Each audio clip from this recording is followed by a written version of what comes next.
This is America in the Morning from Westwood One.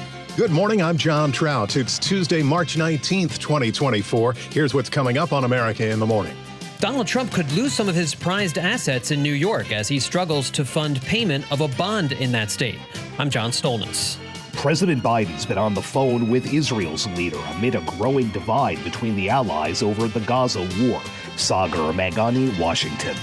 The U.S. Supreme Court again weighing in on an immigration law in Texas. Just a more effective way. I'm Clayton Neville. Key races impacting Congress as 6 states hold elections today. On Wall Street, markets open this morning after a winning day yesterday. The Fed starts a 2-day meeting on interest rates this morning. I'm Jessica Ettinger. The U.S. Supreme Court has just rejected a last-ditch appeal from former Trump trade advisor Peter Navarro. I'm Jackie Quinn. And a new play for Sports Illustrated. All ahead on America in the Morning. Former President Donald Trump's lawyers are asking a New York court to delay payment of hundreds of millions of dollars to the state, a penalty for his recent conviction of overinflating property values over the years to secure better loans and business deals. Following the story is our John Stolnis. When Trump was found guilty by a New York court last month in the case brought by State Attorney General Letitia James, the court hit the former president with a $454 million bond that is due next week. Yesterday, his lawyers saying that 30 underwriters have refused to help, making payment a practical impossibility. The Trump team has asked a court to delay the deadline or lower the bond due to an inability to find insurance underwriters to cover it. If Trump cannot pay, James could begin seizing Trump property in New York. In February, she told ABC News she will make sure the state is made whole. We are prepared to make sure that the judgment is paid to New Yorkers. A month ago, Trump lawyer Alina Habba told Newsmax Trump would be able to cover that bond. Of course he has money. He's a billionaire. We know that. Trump could also sell property in order to raise the cash necessary to pay the bond. Meanwhile, Trump is asking an old friend to come back and help, his 2016 campaign chairman, Paul Manafort, who was convicted of a range of financial crimes back in 2018, including tax and bank fraud. He was pardoned by Trump at the end of his presidency. Manafort would reportedly be helping to coordinate the Republican National Convention in Milwaukee, and at this point would not be involved in the campaign. And the fallout continues from Trump's bloodbath comments at a rally in Ohio over the weekend, in which he said there would be a bloodbath if he's not elected when speaking about auto imports. The Biden campaign has released an ad on that. And it's going to be a bloodbath for the country. Jews will not replace us! But you also had people that were very fine people on both sides. House Speaker Mike Johnson agrees with the Trump campaign that the former president was referring to the auto industry and the economy specifically. Really, he was 100% correct, and I think what he was saying at the rally reflects what most of the American people understand and believe. John Stolnis, Washington. Benjamin Netanyahu has agreed to send officials to Washington to brief members of the Biden administration on plans to move into Rafah, a response following a phone meeting between President Biden and the Israeli Prime Minister. As Washington correspondent Sagar Meghani reports, this comes amid a growing divide between the two allies over the war in Gaza. It was their first interaction in more than a month and comes days after top Senate Democrat Chuck Schumer blistered Benjamin Netanyahu over the war, calling for new elections in Israel. I believe a new election is the only way to allow for a healthy and open decision-making process about the future of Israel. At a time when so many Israelis have lost their confidence in the vision and direction of their government. On Fox and Friends, we're not obstructing peace. We're ensuring that we don't have a catastrophic suicidal move. And second, it's not just me, it's the vast majority of Israelis. So if you want to take up the issue with the vast majority of Israelis, say so. Say you're against the vast majority of the people of Israel. And don't try to personalize it, because it's not a personal thing. I'm leading the policy that most Israelis think is essential for our survival and our future. I think Schumer's statements are wholly inappropriate. But the president backed his fellow Democrat. I'm not going to elaborate on the speech. He made a good speech, and I think he expressed a serious concern shared not only by him but by many Americans. The call comes with the U.S. insisting Israel do more to protect civilians in Gaza and allow more aid to flow in. In northern Gaza, famine is imminent. The World Food Programme's Arif Hussein says some 70% of the population is experiencing catastrophic hunger. If displacements continue, if we are not able to bring enough food and access people, the report says that there is a famine which could even happen in the rest of the country by July 24. And European Union Foreign Policy Chief Josep Borrell worries it will get worse if Israel broadens its offensive in the packed city of Rafah. Starvation is used as a weapon of war. Sagar Meghani, Washington. When we return on America in the Morning, Supreme Court hears social media case and a closer look at today's multi-state elections after these messages.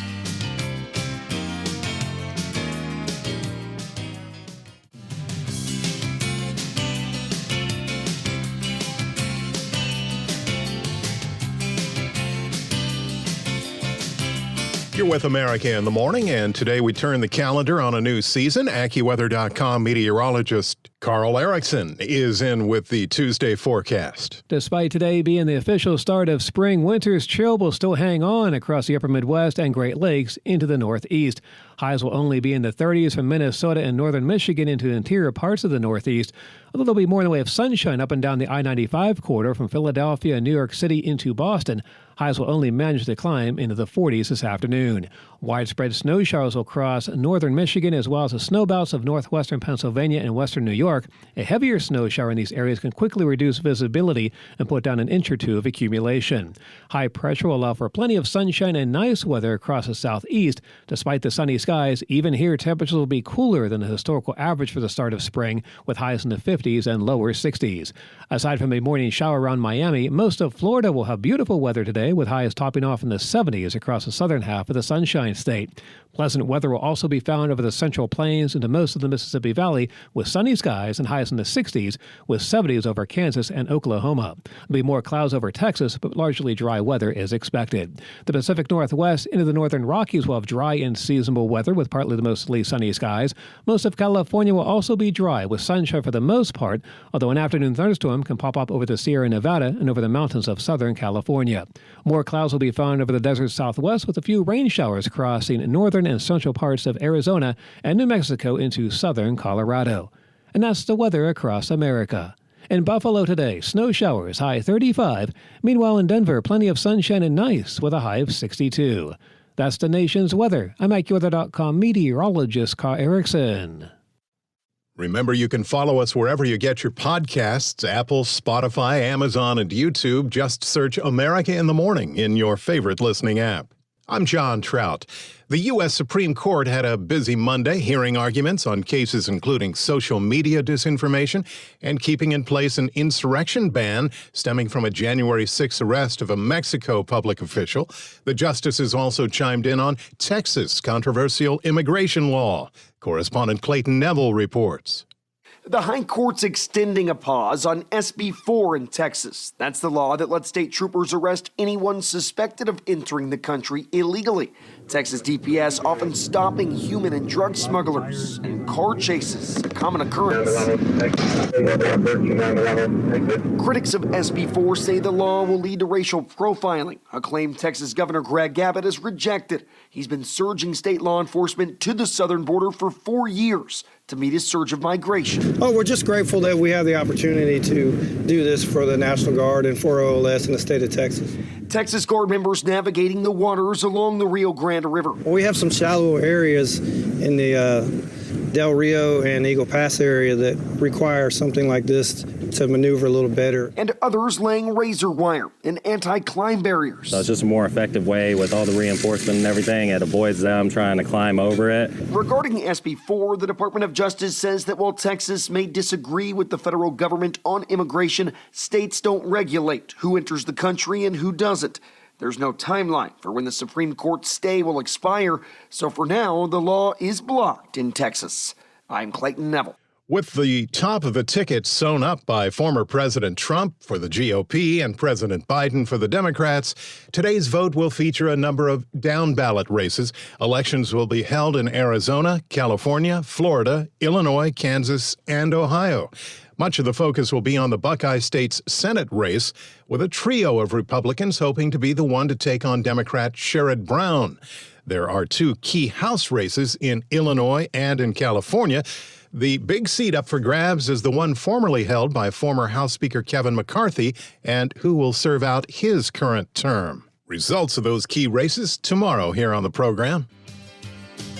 When we return on America in the Morning, Apple and Google, Nvidia and AI. After these messages.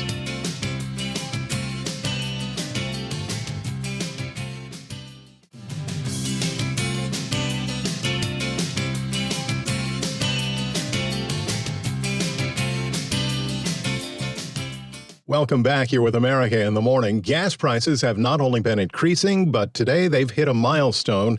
For the first time since late last year, prices at the pump are now higher on a year-over-year basis. AAA says the national average price for regular gasoline stands at $3.47 a gallon. That's up 8 cents from just a week ago. And for the first time in about a year, that price is now 3 cents above what we paid at the pump the same time a year ago. Gas prices are up by 40 cents since mid-January, being blamed on Russian cutbacks and the Saudis not increasing production. All of this as America is the #1 nation in the world for producing oil. Here's CNBC's Jessica Ettinger with Tuesday Business. On Wall Street, markets open this morning after a winning day yesterday. The Fed starts a two-day meeting on interest rates this morning. I'm Jessica Ettinger. Wall Street opens this morning after a winning day for stocks yesterday. Investors liked the idea that Apple and Google may work together for AI on iPhones. Plus, NVIDIA announced its most powerful chip ever after the closing bell last night. AI really has been driving the market. If you take away the AI stuff, you really do have a market that's more in grind mode than in soaring mode. I mean, over the last month, you've really had kind of a lot of chopping around and rotation as opposed to up and away. CNBC's Mike Santoli. The Fed starts a two-day meeting on interest rates this morning, a decision tomorrow on whether it'll cut them. No one thinks it's going to cut, though. One investor has maintained the Fed might just want to leave interest rates right where they are. I'm not rooting for rate cuts. I think the economy is doing quite well, and inflation, I think, is still moderating. So my mantra is, why mess with success? Leave it alone. Yardeni Research's Ed Yardeni on CNBC. United Airlines CEO trying to reassure flyers and investors after a tire fell off a Boeing 777 after takeoff, and a missing panel was discovered from a different plane after it landed. Fabric and crafts retailer Joann has filed for Chapter 11 bankruptcy protection. It plans to keep its 800 stores open. Home builders are more optimistic in the spring home buying season now, according to the latest National Association of Home Builders Index. Home builders are calling demand brisk in March, and that's why builder sentiment rose to the highest level since last July. Fewer builders are resorting to price cuts in order to boost sales. They are, however, still using sales incentives like buying down mortgage rates. And while builders are feeling better about demand, they continue to cite supply-side challenges, including a lack of buildable lots and labor. CNBC's Diana Olick. Trader Joe's cashews being recalled over salmonella concerns. The 50% less sodium bags. Roasted whole cashews tested positive in a routine exam. March Madness is here, hitting not only basketball fans, but gambling. Oh, very, very favorably. The brackets are set, and more people than ever can bet legally in the U.S. for March Madness, the men's and women's NCAA college basketball tournaments. North Carolina became the latest state to allow online sports betting last week. A total of 38 states and D.C. allow some form of sports betting. The American Gaming Association is estimating roughly $3 billion is going to be bet on this year's March Madness. Quite frankly, the only reason why the men's games are going to get some of the ratings they'll get is the gambling piece. That's sports business program director at WashU St. Louis, Patrick Risch on CNBC. And the Mega Millions jackpot tonight, $875 million. All right, CNBC's Jessica Ettinger. When we return on America in the Morning, High Court says no to former Trump official, and a new chapter for a popular magazine's future. After these messages.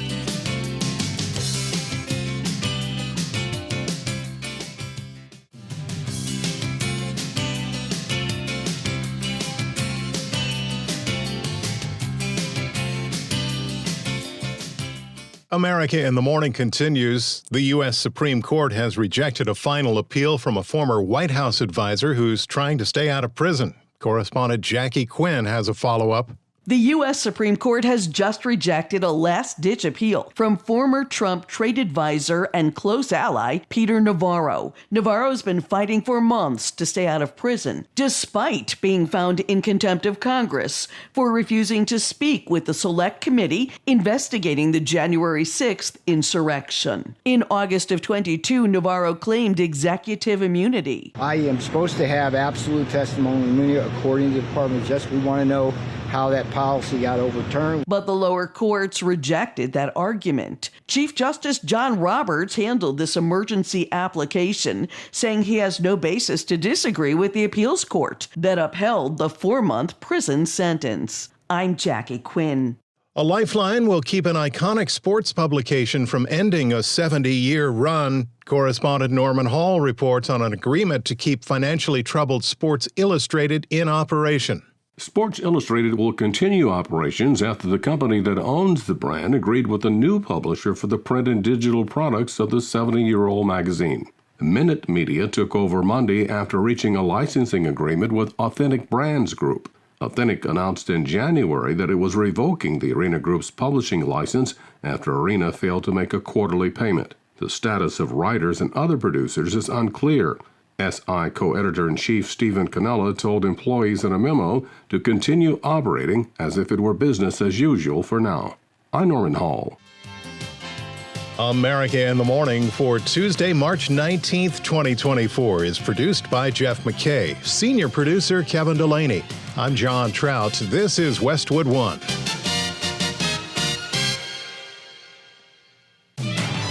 This is America in the Morning from Westwood One. I'm John Trout. Coming up this half hour. Negotiations are underway in Washington to try to reach a deal on government spending. I'm Jackie Quinn. Airline executives insist safety is a top priority. I'm Clayton Nettle.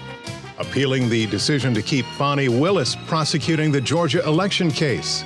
More details are emerging about the disappearance of Riley Strain from a downtown Nashville bar. I'm Sue Aller. An Ohio mother whose 16-month-old daughter died after being left alone in a playpen for 10 days faces a long prison sentence. I'm Norman Hall. Baseball fans in Tokyo are bleeding Dodger blue. I'm Shirley Adler. Former child actor Drake Bell is speaking out about the dark side of stardom. I'm Kevin Carr. Back after these messages.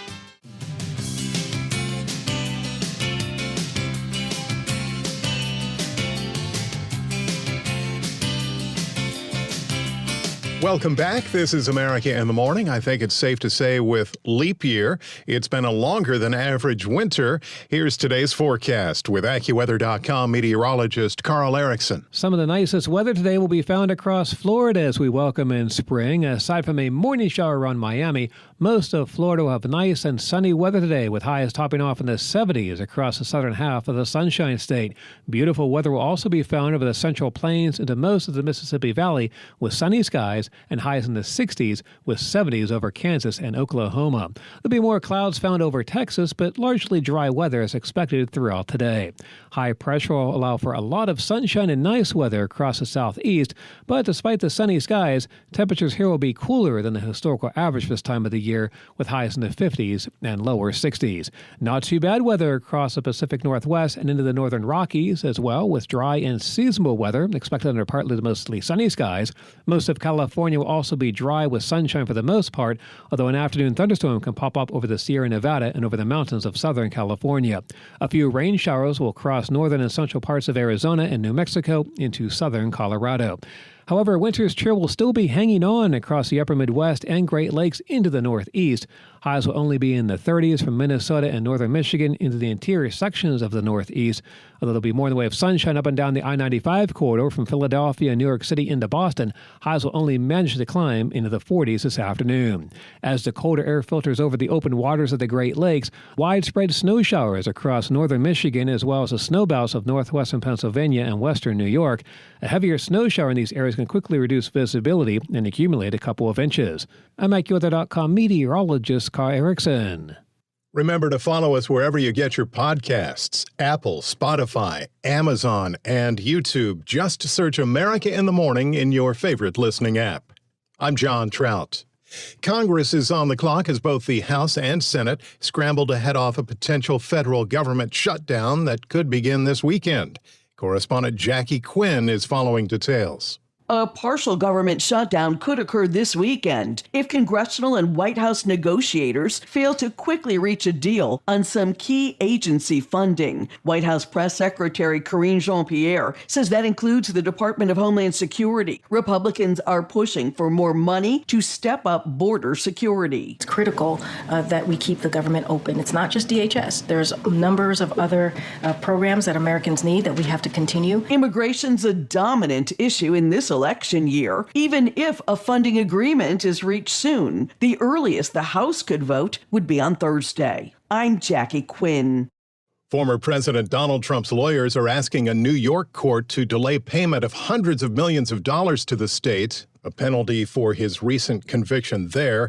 And in another case, lawyers for Donald Trump and 8 co-defendants filed an emergency appeal Monday of a Georgia judge's decision following Fulton County District Attorney Fani Willis to stay on the election fraud case against the former president. Willis and former special prosecutor Nathan Wade admitted to having an affair, but contended that Willis did not improperly benefit from having hired Wade to oversee the case against Trump and 14 others accused of illegally conspiring to overturn the 2020 election in Georgia. CNN reports that to appeal the matter, defendants, including the former president, must obtain Fulton County Superior Court Judge Scott McAfee's permission. If he approves the request, the Georgia Court of Appeals would decide whether to take up the matter. The judge ruled that Willis can continue to prosecute the case against Trump and the others, but forced Wade's resignation due to their prior relationship.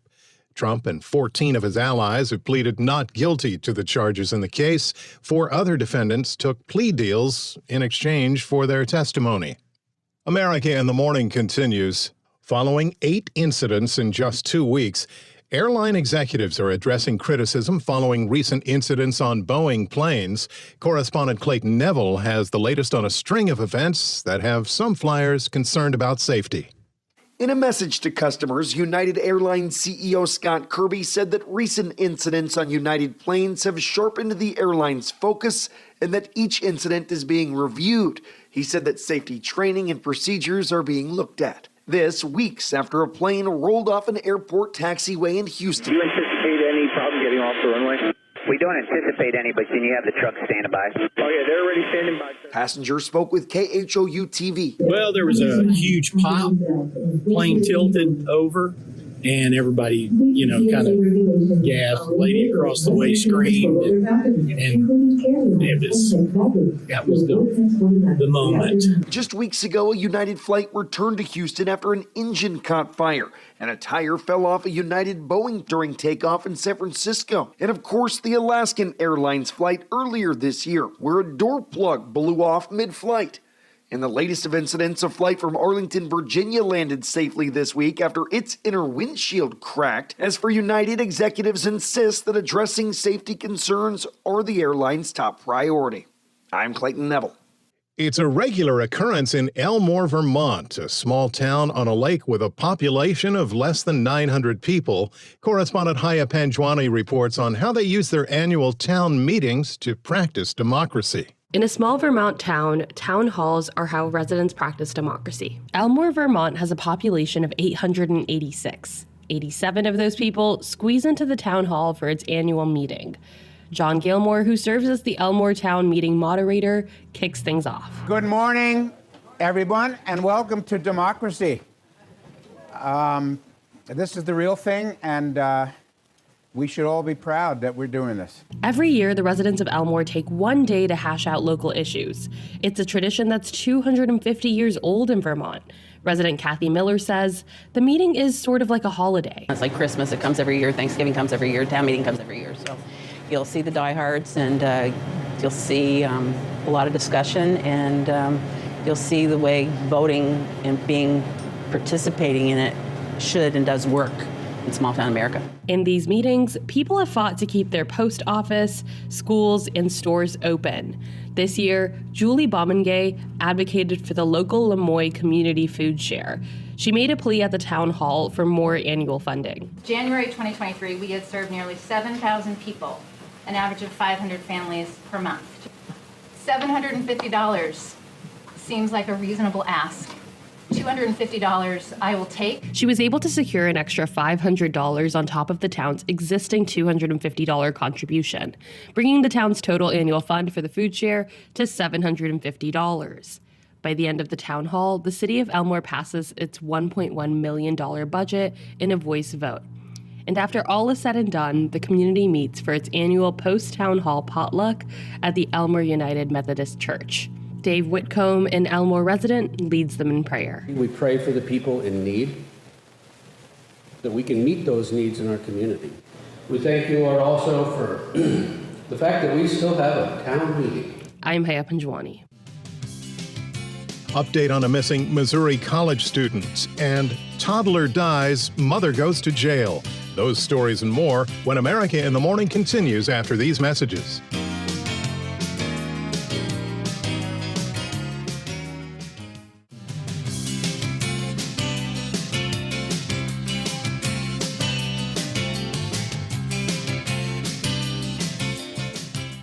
We're back on America in the Morning. I'm John Trout. The investigation continues into what led to 3 people being killed and others injured in a bus stop incident in San Francisco. Correspondent Jennifer King reports. Police are investigating a series of 3 shooting incidents in Jacksonville Beach Sunday night that left a 21-year-old man dead and 3 other people in serious condition. 3 separate unrelated shootings. Jacksonville Beach Police Chief Gene Paul Smith. 1 person lost their life. Smith says 2 people apparently shot each other and 1 person was an innocent tourist from out of town. Police locked down nearby bars and evacuated the downtown and beachfront area. Huge task on a Sunday night in Jacksonville Beach on what was basically a holiday. Lynch's Irish pub patron Casey Jones told WJXT he was impressed by the way the business took care of their customers. They say, everybody get in, they got everybody in, and they locked the doors. Mayor Chris Hoffman says it was unfortunate. This should have been a really wonderful, beautiful weekend for all of us out here, and we have a few bad actors come in and really make a really tragic situation. Audio courtesy WJXT. I'm Jennifer King. A new clue emerges in the disappearance of a Missouri college student last seen in Nashville, Tennessee, as Riley Strain is seen on body cam footage in a chance encounter in a public park. We get more from Sue Aller. Walking alone by himself was the last known encounter Riley Strain had before he went missing. How you doing, sir? I'm good. How are you? Good.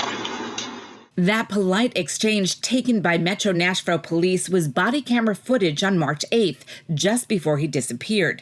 The 22-year-old senior from the University of Missouri was celebrating his fraternity's spring formal. Authorities say he was asked to leave Luke Bryan's restaurant around 9:35, based on their conduct standards.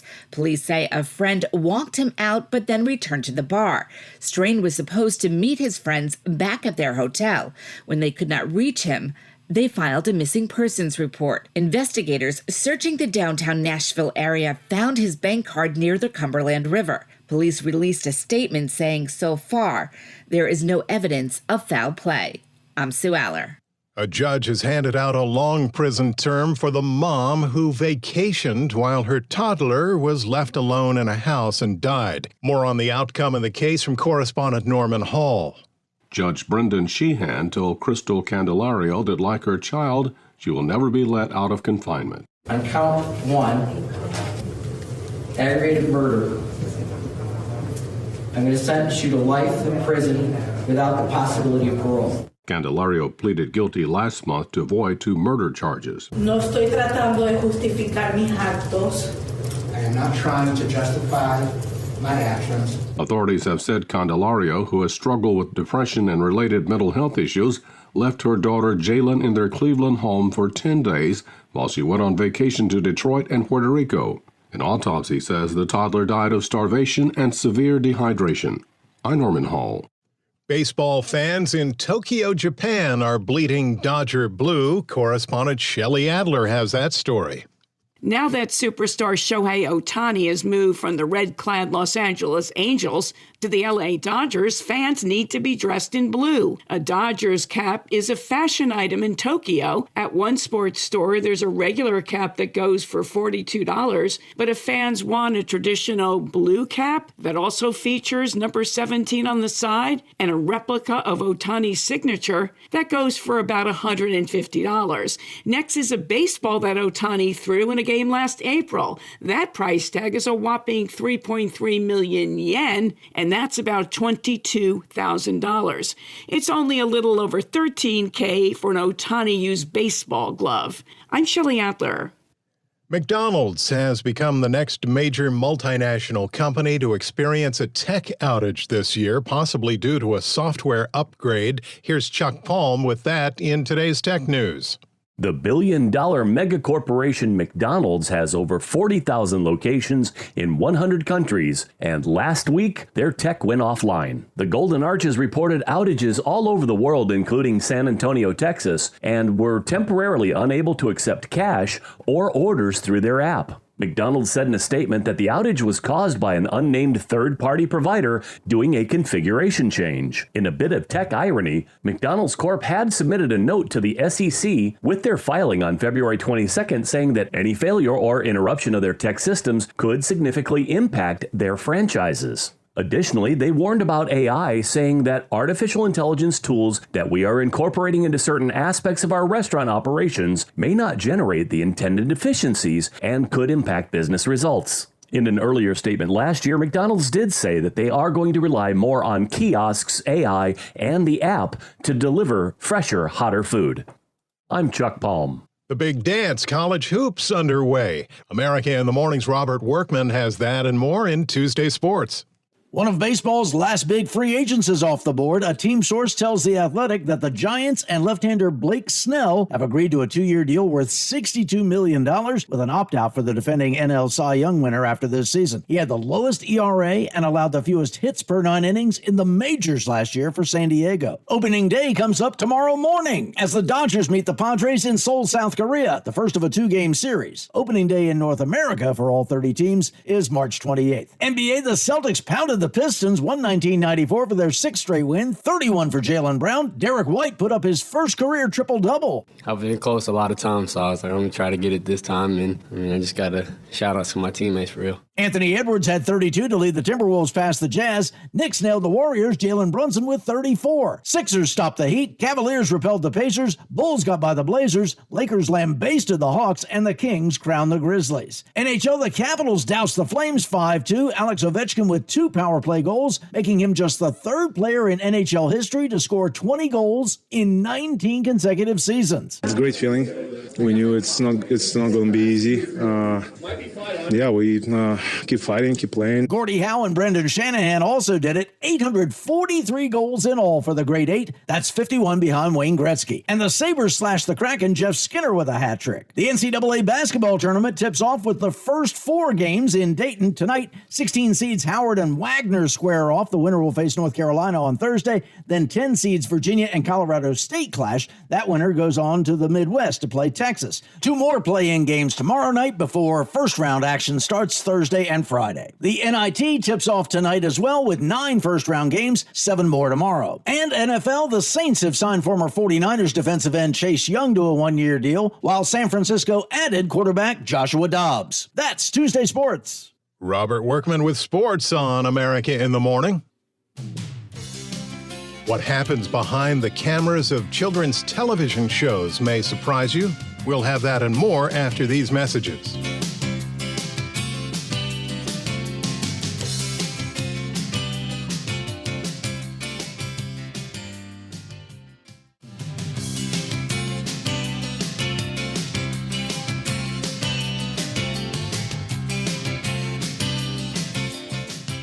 As America in the Morning continues, it's being called the darker side of child stardom. Kevin Carr looks at a new docuseries focused on what was claimed to have happened behind the scenes on kids' television shows. The final 2 episodes of the docu-series Quiet on the Set, The Dark Side of Kids TV, aired with the story of an abused child star. It wasn't dealing with anybody on the shows or anything, right? It was a child actor. on one of our shows. The first 2 episodes of Quiet on the Set focused primarily on the rise to stardom of show creator and producer Dan Schneider. In spite of multiple stories of a toxic workplace environment, Schneider was responsible for hits like iCarly, Zoe 101, Sam and Cat, and Victorious. In 2004, dialogue coach Brian Peck, who worked on The Amanda Show, was convicted of sexual assault of a minor. Several weeks ago, former Nickelodeon actor Drake Bell announced that he was the victim in that case. My name is Drake Bell, and I came here today to tell my story. Bell, now 37, details the 2003 assault in the docuseries and how the events shaped his career, which included starring in his own self-titled Nickelodeon series Drake and Josh years later. Bell has faced abuse allegations himself as an adult, and he was charged with a DUI in California in 2015. Working through his trauma, he released a single this week called I Kind of Relate that references the events from 2003 as well as his later legal troubles. I'm running away from the abuse and all the shame. All 4 episodes of Quiet on the Set, The Dark Side of Kids TV is available on the Max streaming service. I'm Kevin Carr. Finally today, correspondent Margie Zaraletta reports on the newest inductees into the Country Music Hall of Fame. I should have been a cowboy. The news broke of Toby Keith's death on February 6th. Hours later, the Country Music Association got the voting results for the Hall of Fame and learned Keith had made it in. He will be inducted as a modern-era musician. John Anderson will be inducted in the veteran category. He tells the Country Music Association being a musician is all he's ever wanted to do. Just the fact that I get a chance to be amongst this kind of greatness, words can't really explain for me how important it is. Music has been my whole life, or a lot of what keeps me driven since I was just a child. Guitarist James Burton, who played with Elvis Presley and John Denver and worked as a studio musician, also will be inducted. Actually, I'm really surprised for a guitar player, but I just want to thank all you guys for your love and support. The ceremony will be in Nashville in October. I'm Archie Zaraletta. America in the Morning for Tuesday, March 19th, 2024, the first day of spring, is produced by Jeff McKay, senior producer Kevin Delaney. I'm John Trout. This is Westwood One.